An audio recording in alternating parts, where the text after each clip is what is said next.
చిన్ని తన మావయ్య కోసం కేక్ తీసుకొని వచ్చి చాలా హ్యాపీగా సెలబ్రేట్ చేద్దాము అనుకుంటే సర్లే ఏం చేస్తుందంటే ఆ కేక్లో బాలరాజు విషం కలిపేస్తుంటాడు మనల్ని అందరిని చంపేయడానికి ఇదంతా ప్లాన్ అని ఆ కేక్ని నెట్టేస్తుంది కింద పడేస్తుంది కరెక్ట్గా కట్ చేసే టైంలో.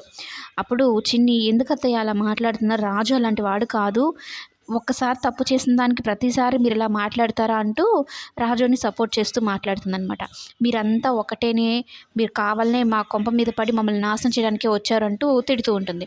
అయితే బాలరాజు నేను ఏ తప్పు చేయలేదు, నేను ఆ కేక్లో ఏం కలపలేదు అని నిరూపించుకోవడం కోసం తన చేతులు మామూలుగా కదలికలు స్పష్టంగా ఉండవు కదా, అంటే ప్రాపర్గా పట్టుకోవడం కష్టంగా ఉంటుంది కదా, అయినా కూడా ఆ కింద పడిపోయి ఉన్న కేక్ని దానిలోంచి ఒక పీస్ తీసుకొని తిని మదర్ ప్రామిస్ అండి, నేను ఏ తప్పు చేయలేదు, ఈ కేక్లో నేనేం విషయం కలపలేదు, ఒకవేళ విషయం కలుపుకొని నేను చనిపోవాలి కదా అంటూ ఒట్టేసి మరీ చెప్తాడనమాట.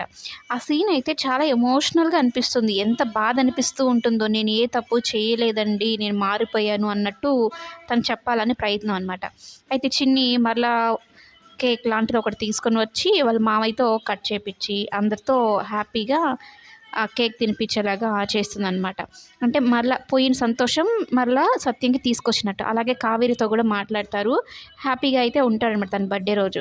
చిన్నితో అంత క్లోజ్గా తనని అంత దగ్గరగా తీసుకుంటూ ఉంటే సరళకి ఈ లోహితకి నచ్చదు.